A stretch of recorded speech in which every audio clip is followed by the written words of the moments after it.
Yes, you will find out in the next couple minutes in this video. Hi again, everybody. Conley Ecclestone with you here on this beautiful Wednesday afternoon.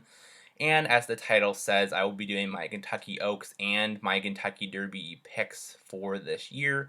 A lot of people have been asking me for my Oaklawn picks, but again, this is actually the last week for Oaklawn, so I will not start to do my picks, unfortunately. But if you want to check out my Oaklawn picks for this week, you can do so at paceandcamp.com under selections, and usually I have it says Oaklawn and the date under the name checkmark, and those are my picks. So thank you if you're gonna look at those. But let's get on with it. So the first race we're going to cover right now is the Kentucky Oaks, which is the Grade 1 Kentucky Oaks, or the Longines Kentucky Oaks, I should say, going a mile and an eighth on the main track. And this year I've sorted my horses actually into tiers. And what that means would be like, oh, first tier is the best horses, second tier, second best, third. And it's actually like this. I don't know how well you can read that, but it's actually these. Oops, sorry about that. I actually sorted my horses. This is for the Kentucky Oaks. So there's my tier 1, tier 2, tier 3, and tier 4. So let's talk about my tier. I also did this one for the Kentucky Derby, so stay tuned for that. But we'll start with the Kentucky Oaks tier 1 horses. So my first tier 1 horse is the 5, which is past the Champagne. Couple things to note about here. Excellent form. Can't say anything bad about that. People might say the figure's a little bit lower. 71, 86, and 88 if you're looking at the daily racing forms, past performances for the Beyer speed figures.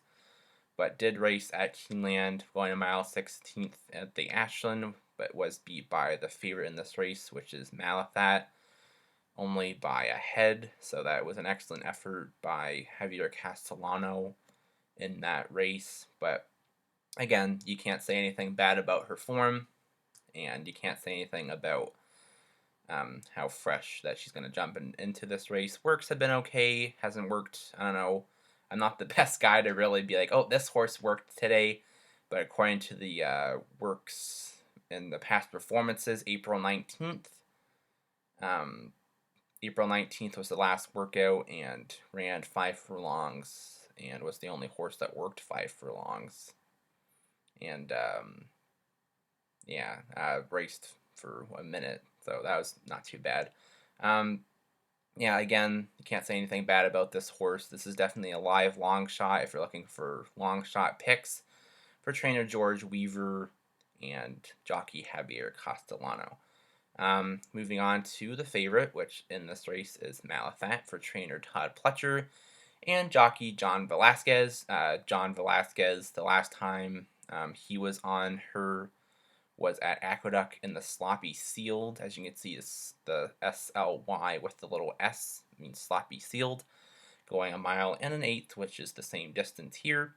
And if it does rain, I'm not sure what the forecast is calling for, but if it does call for rain, you know that she has done pretty well actually for that race, and ended up winning as the favorite.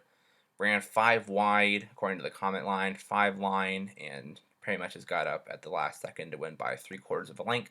Anyways, that was a pretty good effort, and the other races that she has done in the Ashland ended up winning over our live long shot, which was past the Champagne, and just won by a head with Joel Rosario.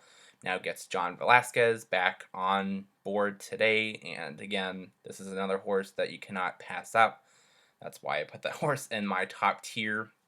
Sorry about the lighting. Sorry, I'm kind of dark there. Hopefully you can see me okay. But anyways, you cannot pass this horse up. 5-2 is a very good price. Definitely won't stay that low. I bet this horse might go off at much lower of that price. But again, a horse that you cannot ignore with the form, with Todd Pletcher, with the situation that he's in right now, coming off fresh off the Grade 1 Ashland, and I think this horse is probably the horse to beat in this race. And finally, the final female horse we do have for our Tier 1, which is number 12, Search Results. This would have been my pick if I didn't research a little bit more on Malathat, even though If Malfat wasn't in this race, I definitely would have taken Search Results as my top horse, but I didn't. Search Results would be my second pick, so I'll probably go 10, 12, 5 for Tier 1. But let's talk about Search Results here. Last race at Aqueduct, going a mile and 8th for the Gazelle, or yeah, I guess Gazelle. It was a grade 3, but ended up winning that race fairly easily, actually. Ended up winning by 2 3/4 lengths under Arad Ortiz Jr., who stays on. And Arad Ortiz Jr. actually had 5 wins that day, as you can see in the previous little clip of that race for Chad Brown. Works okay, not the fastest. I mean, the April 17th work going at Belmont, going 4 furlongs and 48-1 wasn't too bad, but the workout before, the most recent one, April 23rd at Churchill Downs, going 5 furlongs and 102-3, is kind of slow, actually, which ranked 44 out of 50 horses working that day, but I wouldn't focus on the works too much. I would just focus on how well Chad Brown has gotten this horse into this race, and by the current form, definitely a horse that you need to put on your ticket. So 5, 10, and 12 are my Tier 1 horses. Those are the best horses in this race, according to myself.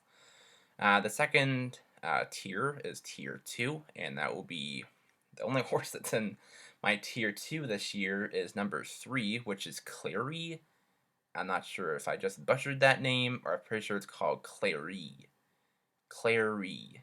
Not going to spend too much time arguing about how to spell that horse's name. But again, you cannot argue about how great form that she's in, racing out of Fairgrounds at the Fairgrounds Oaks. Did very well to close from the back. Had post 5 that day. Was 7th, 3 3/4 lengths at the first call. Second call was 5th by 2.5 lengths, so pretty much on the leader's tail. And at the 3/4 was still 5th at 3.5 lengths. By the stretch, she was 3rd, moved up 2 spots, was 3rd by 3.5, and just missed coming down the stretch and finishing 2nd by 2 3/4 lengths. Joe Talamo does not stay on. She gets a fresh new face, which is Tyler Gaffalione, which Tyler Gaffalione has done absolutely excellent at Churchill Downs. If you ever wanted a live rider, this is probably the guy to go, as according to Daily Racing Form. For the meet so far this year, I know this is probably not going to be updated, of course, because it's the Wednesday and they're racing again today. They raced on Tuesday, they raced on Wednesday, raced on Thursday, then of course they race on Friday, race on Saturday, race on Sunday. So of course these won't be stats. These are the stats as of Wednesday. 6 starts, 3 wins, and second place for 50% winners. And so far this year has 472 starts and 87 wins for 18% win percentage. And this is a horse by Curlin, as you know, has done well in recent, not just the Kentucky Derby, but also the other stakes around the country. So another good sire to look out for. And yeah, so Clary, Tier 2 horse, just because of the race that she ran the last time. I didn't think it was overall great, but if she would have won that race, she might have been Tier 1 for sure. So definitely a horse to look out for underneath in your exactors or trifectas. So yeah, so moving on into tier number 3. This is a live long shot again, another live long shot. We had the 5 Pass the Champagne as a live long shot. And now we're on tier 3 with another live long shot, which is the 11, which is Will's Secret. This horse also exiting out of the Grade 1 Ashland, finished 3rd, and it was 4-1 that day. Had post 6 and pretty much had a trouble trip up to the 3/4, but she did manage to move on and only finished 3rd by 5 1/4 lengths, while she let Malathat and Pass the Champagne duel at the front. So I thought that race was pretty well good.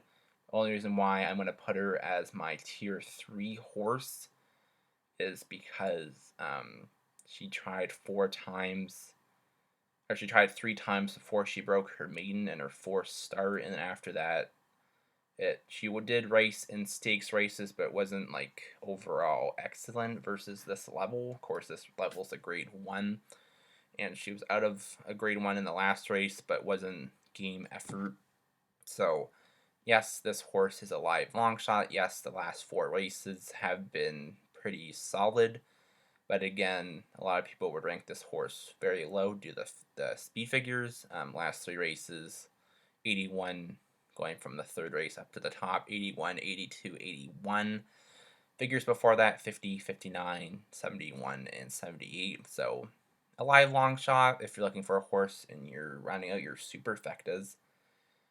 But that's why the horse is tier 3, because not high on the figures, not high on the class, but definitely a horse to upset somebody's superfecta or high 5. I think there's actually a high 5 in this race. Or wait, no, no, sorry, I'm right. Super high 5 in this race. So definitely a horse to put in your super high 5 and super high 5 boxes if you're looking for a horse. Now moving on to tier 4, which I have 5 horses, and some of these horses I might say are either crap or not the best. Other people might say they are better, but they are my tier 4 horses for a reason. So the first tier horse is just going by post position order, not by order of preference. So just keep in mind that. Number 1, Pauline's Pearl. Raced out of the fantasy grade 3 at Oaklawn Park, which she was one of my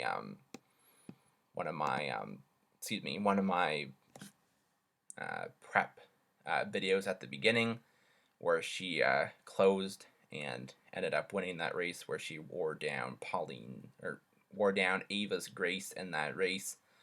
Ended up winning as the favorite, almost even money in that race, but was pretty sure 8-5 in that race. So, 0.8. I'm not the best at decimals. That's definitely not 8-5. Almost even money, but anyways, did end up winning that race. Can't argue about the form.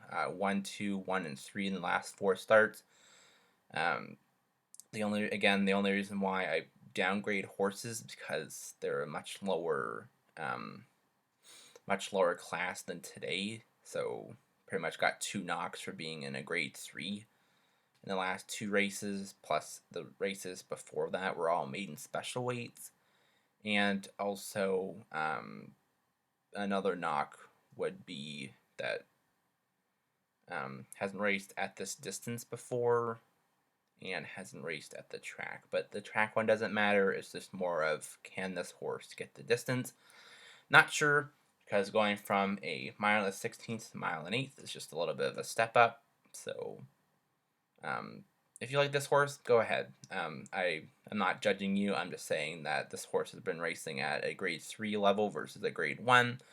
Hasn't raced at this distance, hasn't raced at this class before, and Steve Asmusson hopefully gets Ricardo Santana Jr. on a live mount today.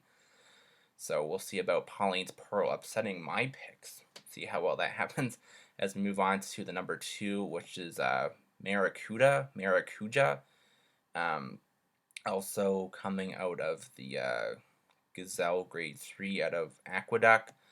Form was well before coming into that race. Broke her maiden second, 3rd start of her career, but 2nd lying down for Kendrick Kamosh, which stays on. In her last race, she was 5 wide, and she didn't really make a big overall move from the 3/4 to the finish.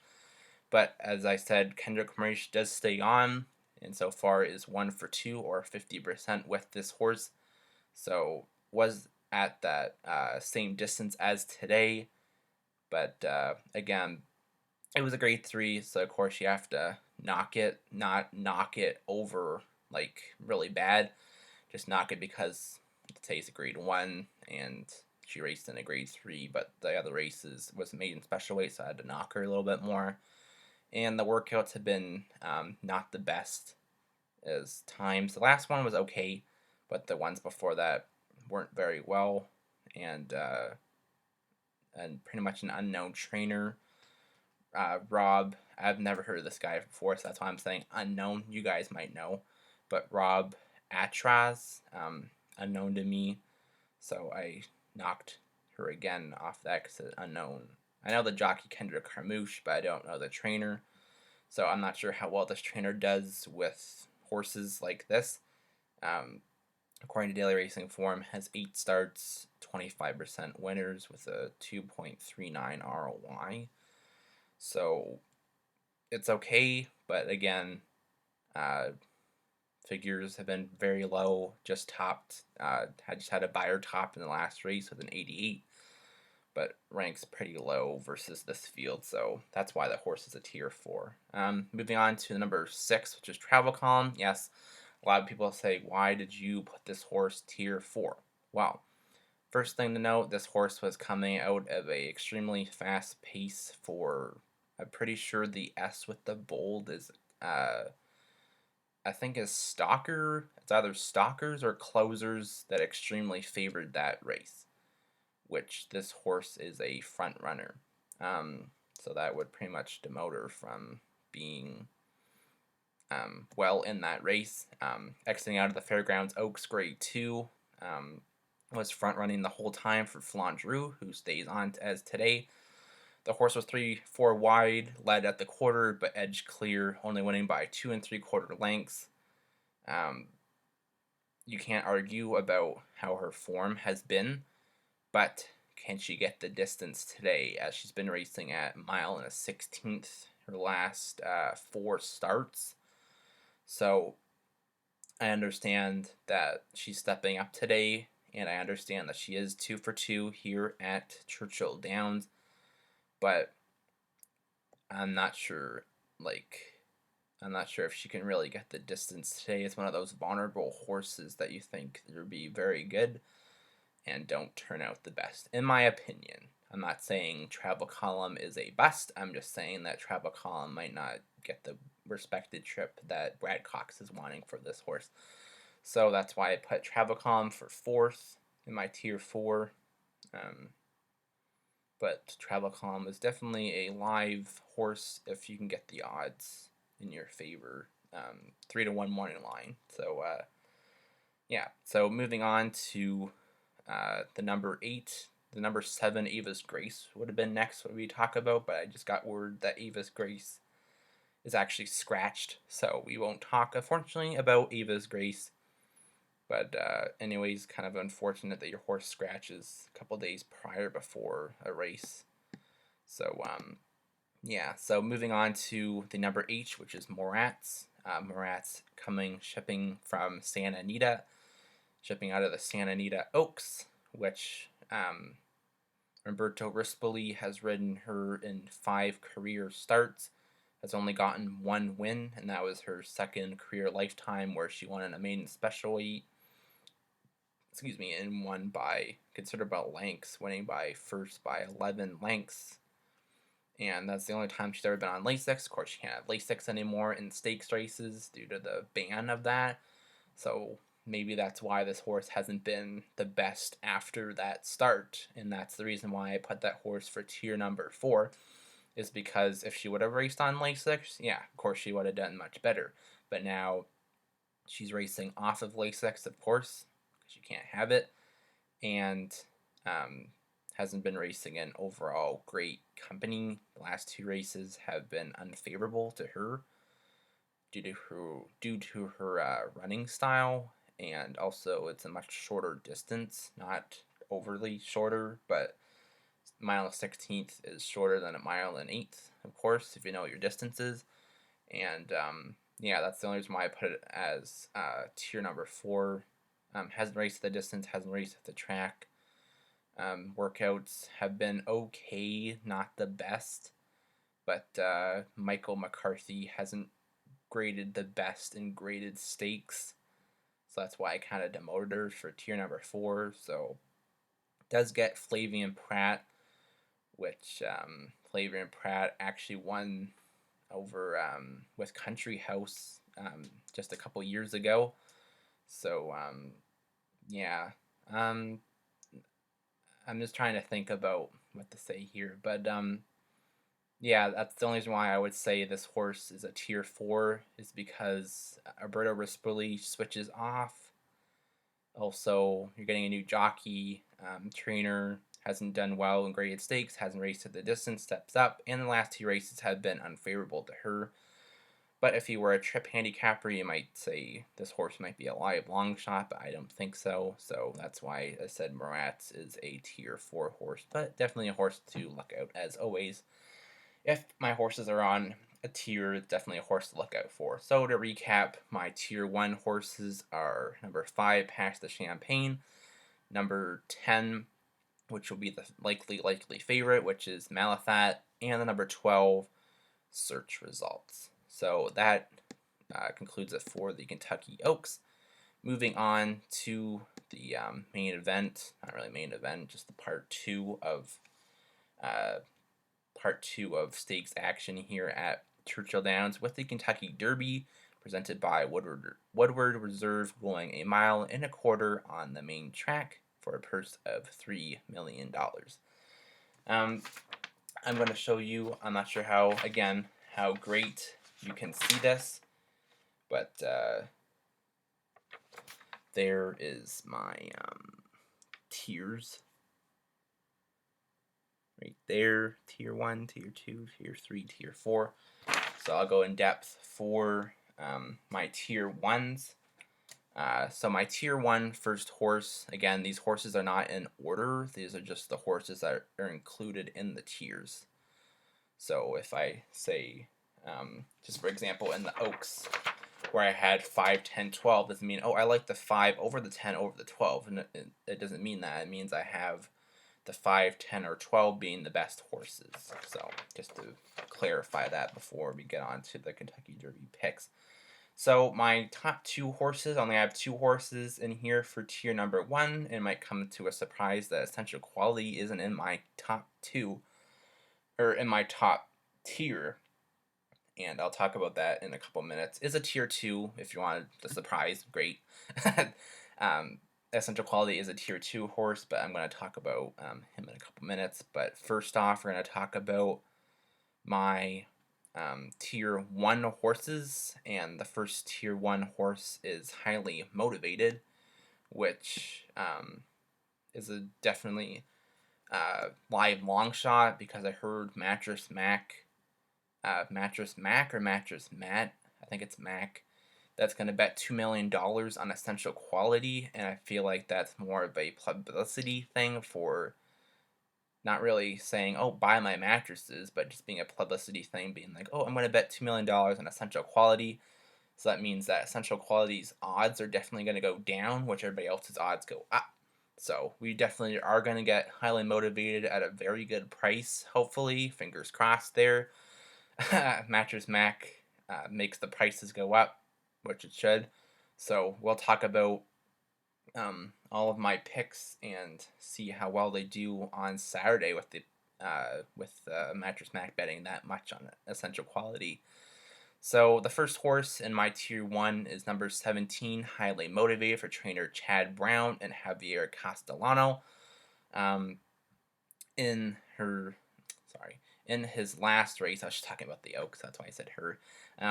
In his last race, exiting out of the Bluegrass Grade 2, where Essential Quality just ran him down by a neck. This horse ran a front-running race up until Essential Quality beat him at the wire. So again, that was actually a really good race. Honestly, I think that was actually the best race of this horse's career.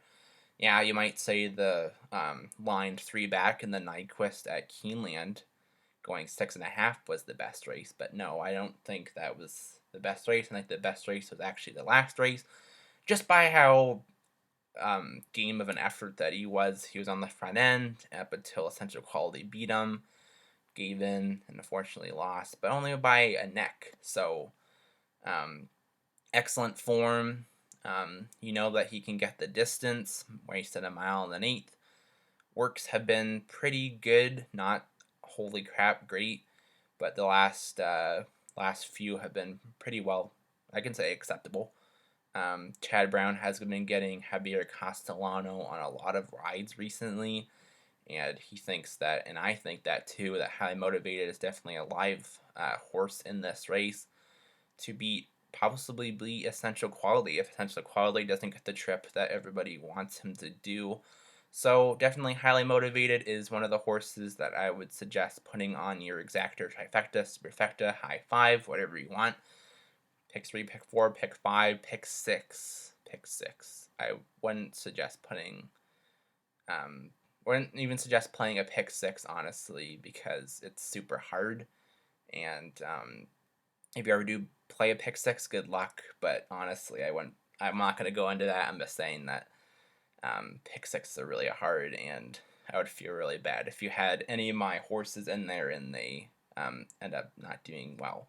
So maybe focus on the exactor, trifecta, superfecta, super high five just for this race, with Highly Motivated as one of your contenders in your bets. Another thing to note about before we move on to my second tier horse is the sire is actually Into Mischief, was actually my favorite sire.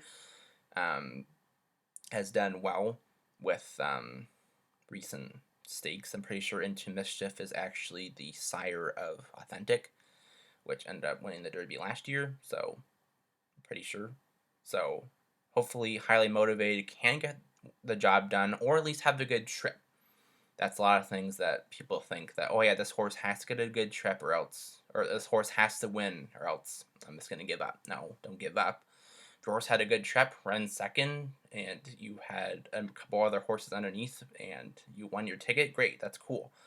You don't have to essentially be like, oh yeah, Highly Motivated really has to win. But again, I will have horses underneath to back my bet up just in case Highly Motivated or a Supin Sandwich, which is my next tier 1 horse, doesn't get there. And speaking of Supin Sandwich is again another live long shot, as this horse ran at the Florida Derby, finished a game second to Known Agenda, which actually draws the one post, I believe. Yes, draws the one post, and Supin Sandwich actually finished second with, John Velasquez was actually 12-1 that day, and was on the front end. Was too wide, but just gave up the lead at the last second pretty well. But did actually get his best buyer of his career, which is a 90. So this is a horse to definitely look out for. Maybe not to win, but maybe to be at least in the top 5. I really hope that'd be cool if Supin Sandwich can get in there.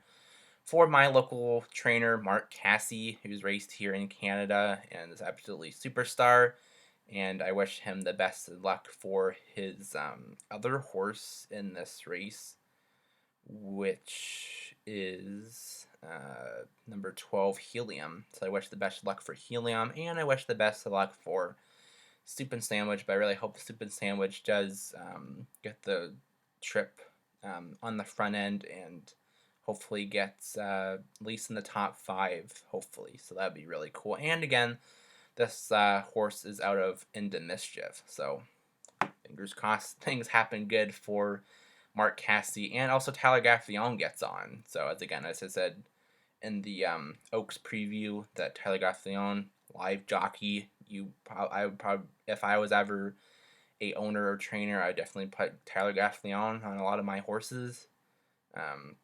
Maybe not to win, but maybe to get at least in the top 3 for sure. So top 2 tier horses, Highly Motivated and Supin Sandwich. Moving on to my tier 2 horse, and my only tier 2 horse in this race is Essential Quality, which would be the favorite in this race, which Mattress Mac's gonna bet down for $2 million. Publicity thing, but anyways, everybody else loves this horse. I love this horse, but again, yes, 5 for 5 at Churchill Downs, 5 for 5 lifetime, but as 1 for 1 here at Churchill Downs, and the only time that he's ever been at Churchill Downs is when he broke his maiden September 5th of 2020. That was with Slade Bridgemahan, which does not get a ride in here, I don't believe. But picks up Luis Saez, which has ridden the last 4 starts. And hopefully Brad Cox is hoping that Luis Saez can steer Essential Quality to a win. This is Brad Cox's belief. This is his first Derby. And he hopes that Essential Quality can get the job done.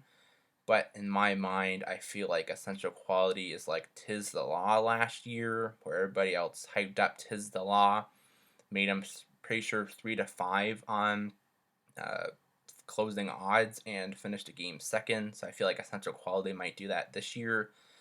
In my mind, I know he can get the distance. I know that he has a very good jockey with Luis Saez aboard. Luis Saez won the Kentucky Derby with maximum security, but as you know, got disqualified and placed 17th. So technically, he won the Derby.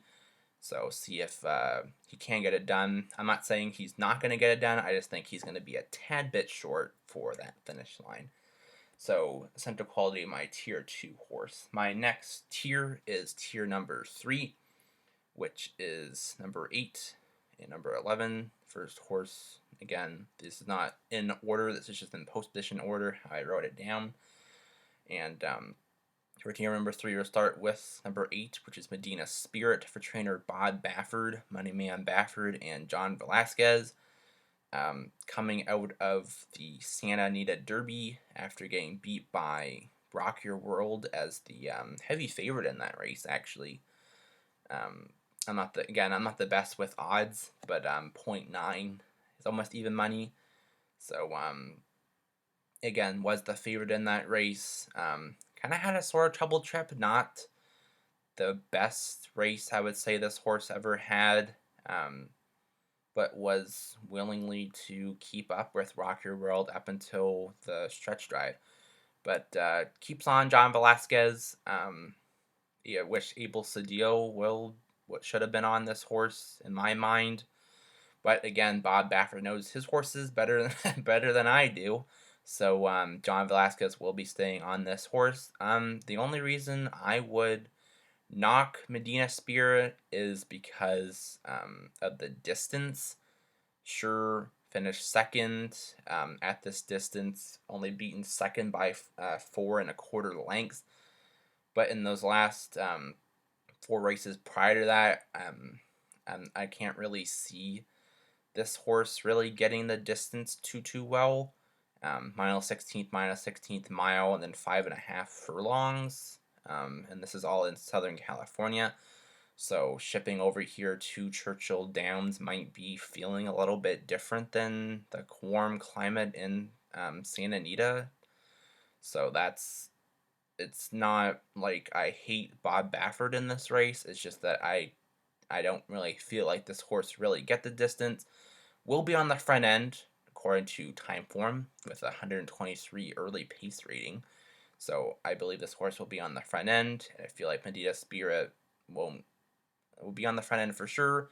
But again, I don't think we'll get the correct trip that Bob Baffert's wanting. So that's what I think. The works have been okay. Times have been okay. Of course, Bob Baffert does well in dirt starts, routes, and graded stakes. As he's pretty sure he's tied for the most Derby wins, but I don't think he's going to win this one this year. And yeah, so my second tier horse is Dynamic One by Todd Pletcher. Todd Pletcher has a couple horses in this race, but we'll talk about Dynamic One in this one. Wood Memorial, actually, I'm pretty sure Bourbon was 72-1. Dynamic One was 15-16-1 in that race, where Bourbon was 72-1. So they're both long shots, but the horse actually ran pretty well, actually, for being post 5 and racing 6th, 7th, 4th, 1st, and then only being second by a head, just nailed. But a couple things to doubt about this horse. This horse was just racing in his first ever graded stakes race, and the last 4 starts after that were maiden special weights. and the last two were at this distance. So yes, he can get the distance, but at the same time, he is a closer for sure. By the 3/4, he's pretty much up there with the leaders. And again, my question is, will it be enough for Jose Ortiz, which Jose Ortiz does stay on, which is actually my favorite jockey, if you ever want to know a fun fact about me. Jose Ortiz stays on for this ride, but that's my biggest question for this horse. Dynamic One, will he get the distance again, as he did in the last two starts? 2 for 2 in the money, but 1 for 2 lifetime. And yeah, that's just the biggest question that I would ask literally Todd Pletcher if I would ask him in person. Will this horse get this distance? Figures have been okay. Workouts have been pretty good. April 23rd was actually the best workout. Second out of 108 horses that day. It was absolutely solid. 4 furlongs, 47 and 4. But again, that's the number one question I would ask Todd Pletcher. Will Dynamic One get the distance, and will it be enough for him to close down the stretch? So that is why I demoted him to tier number 3. Just because of that. Yeah, so 8 and 11 are my tier 3 horses. And finally, again, like the Kentucky Oaks, I do have a lot of horses for tier 4. And those numbers are 1, 7, 10, 15, and 20. So we'll start way at the top for number 1, which is Known Agenda for Todd Pletcher. And Rad Ortiz Jr. Last 2 races, won Florida Derby. As you know, this horse did win the Florida Derby at this distance and at a very good price, 5 to 1. Won that race by 2 3/4 lengths. Beat Supin Sandwich, which is my live long shot horse in this race. Was 3 wide at the quarter.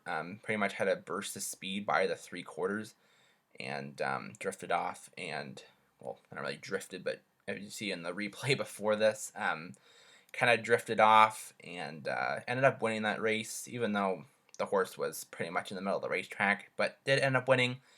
The only reason why I would demote this horse is because, well, this horse's last 2 starts have won 2 for 2 at the distance. Great. But this horse is shipping in from Gulfstream Park, so I would have liked to see this horse maybe get 1 race under its belt at Churchill Downs.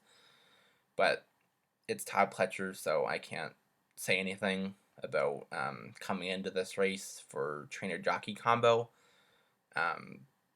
Belmont, Aqueduct, Tampa Bay, Gulfstream. So you know this horse is a road warrior. As Jim Mazur, if you ever read Jim Mazur's books, that's what he would call road warrior, horses that have shipped into 1+ racetracks during his lifetime. So the questions for this horse is, will he be on the front end, or will he be closing? I feel like he will be closing according to Timeform US Paces figure of 100. So that's where I think this horse would be closing, and I feel like this horse won't get up in time to win this race.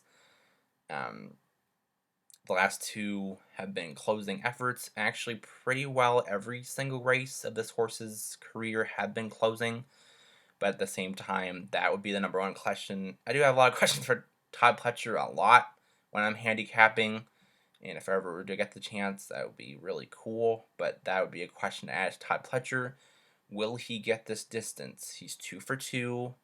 But will he be enough to close from the back and win, or at least get in the top 5 for prize money? So, Known Agenda, yes, a live horse to look at. Even for a price of essential quality, gets his price down, and a Known Agenda gets a better price. So, Known Agenda, yes, a contender, but not for me this year. Second horse on the list for tier number 4. Again, these horses aren't in any orders by post position. And yeah, so the second horse on my tier 4 list is Mandalon. Mandalon did win 2 back the Risen Star Stakes, as you see on the little intro thing that I did. Won at this distance at Fairgrounds. Still gets Flavian Pratt today. But the race before that, coming in today, was 1 mile and 3/16. he finished 6 by 11 3/4 lengths, which I really thought that he would have gotten better as the public bet him down to favorite status, but unfortunately did not get the best trip Brad Cox wanted for this horse. But before that, I was 3 for 4 coming into that race. The only bad start was in the La Comlant. Pretty sorry, just butchered that, but that was at Fairgrounds in a grade 3. So treble trip, you probably could ignore that. You probably could scratch that off and say this horse is a live long shot. But in this race, I don't think this horse will get the best trip in my mind. Just because he's only raced once at the distance, you can't just say, oh, the horse won at this distance, oh, won at this track, yep, he's going to be the best horse. No, you have to give him at least 3 or 4 starts in order to be saying, yes, he can, or no, he can't. So that's why I demoted Mandalon in this spot, is because I don't know if he can get the distance. I don't know where he'll be in this race, maybe mid-pack. In turning for home, I'm not sure if he's going to close too well. So that's why I demote a lot of horses in stakes races or any races pretty much, is because I don't know where they'll be. So Mandalon, yeah, pretty good horse actually, but again, I don't know if he's going to get the distance, if he's going to close well, and if Florent Drew is going to get a clean trip. So that's why Mandalon's a tier 4 horse. But works have been okay. Brad Cox, as you know, has done well in Breeders' Cup races, stakes races, if you want to name them that. So Brad Cox is hoping that Florent Drew can get a clean trip, but I don't really see it in this spot. The third horse on here is Midnight Bourbon. Midnight Bourbon for trainer Steve Asmussen and Money Mike Smith. As you know, Mike Smith has done well in the Kentucky Derbies with Giacomo and Justify, but he's never ridden Midnight Bourbon before. But before we slash him for getting on this horse for the first time, his recent form from Midnight Bourbon has actually been okay. The only grade 1 race that he's ever raced in at his lifetime was at Belmont Park, which, as you know, the Belmont Stakes is the third jewel of the Triple Crown, and that's where that race is held at Belmont Park, and that's where it was the Champagne, going a mile, so much shorter than today, but that was October 10th of 2020, and didn't race overall well, pretty much stayed in the same spot, but pretty much, so stayed in the same spot and was pretty much going backwards throughout the stretch, finishing third by 14 1/4 lengths. But the other last 3 races have been at Fairgrounds for Steve Asmussen and have been okay. Steve Asmussen pretty much wants this horse to go to the front and never look back, or at least get a clean trip in the front end, and pray to God that this horse gets a nick by the front running horses and ends up winning a race. But again, I don't see this happening. Yes, this horse has raced at the distance at 1.125 in the Risen Star, but again, I don't see this horse doing overall well in this race. Yes, he did have a career best Beyer top in the last race with a 96 Beyer speed figure, but again, does get Mike Smith, and Mike Smith this year only has 8 wins out of 67 starts, so that's a 12% win percentage, and I don't really think that this horse probably will be on the front end for sure, but I think this horse tires and goes backwards, unfortunately. You guys might think different. You guys might have different softwares or systems that think that Midnight Bourbon is better than what I'm demoting him for. But no trouble for you if you think Midnight Bourbon is a top horse in this race. I don't think so.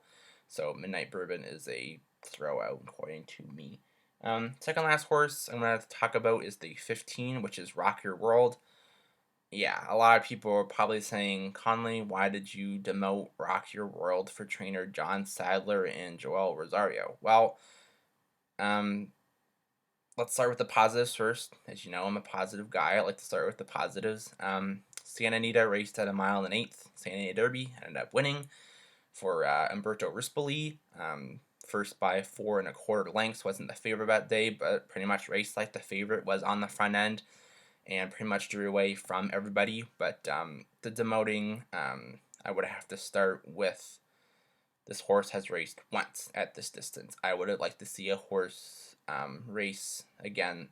If this horse would have raced in the bluegrass and would have ended up winning that race, just like essential quality, yeah, this horse, I would have said, yeah, he can get the distance. But as of right now, yes, he can get the distance, but how fast will the pace be on Derby Day?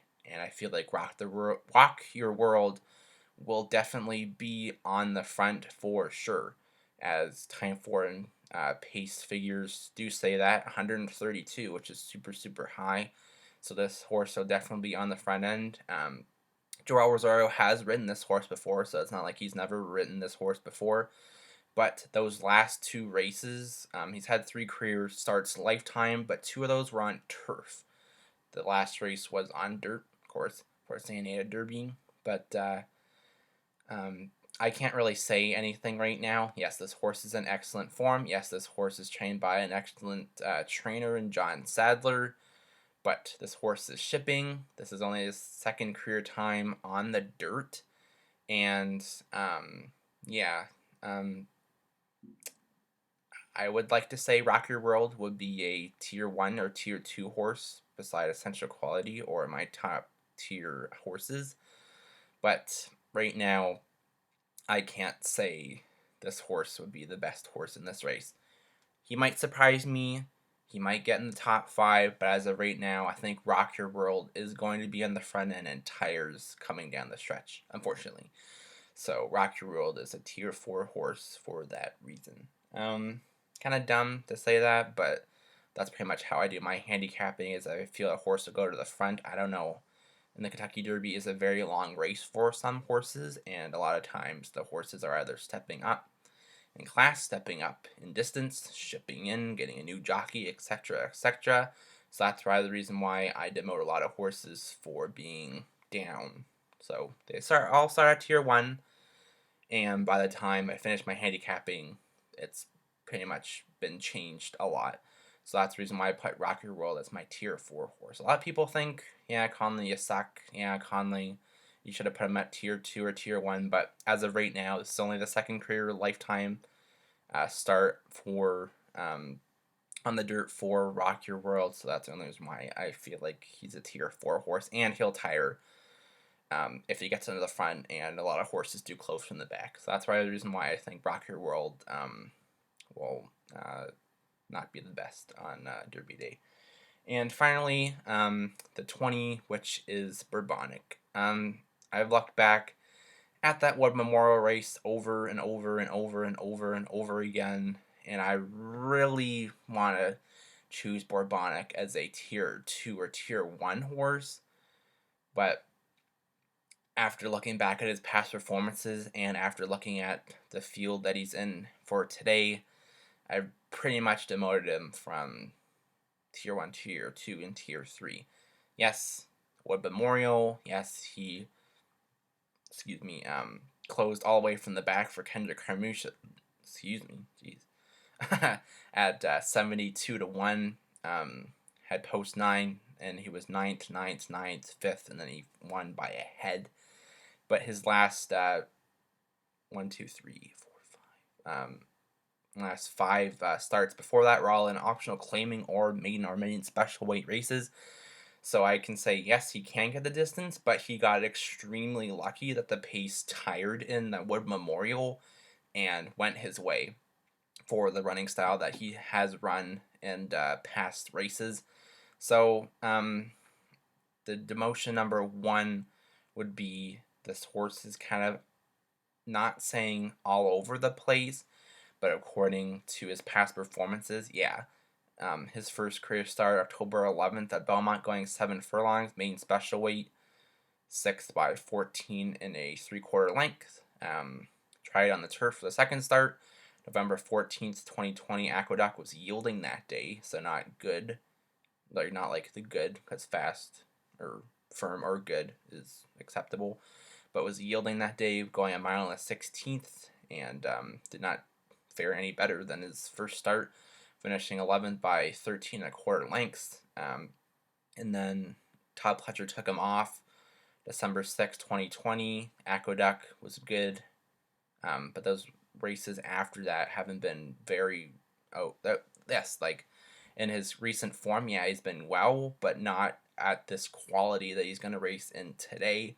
As you know, this is a Grade 1 stakes race, and he's not at the caliber um, like for this race. Yeah, I know it's a Grade 1, and I know he did very well in the Wood Memorial. I can give him gold star for that. But as of right now, I would have liked him to see him in a Grade 1 race before. If he would have won, or if he would have gotten the top 3, yeah, he would have been a Tier 3 or Tier 2 horse for sure. But again, his speed figures haven't been the best. Yes, he's kind of been all over the place. The workouts haven't been overall exciting.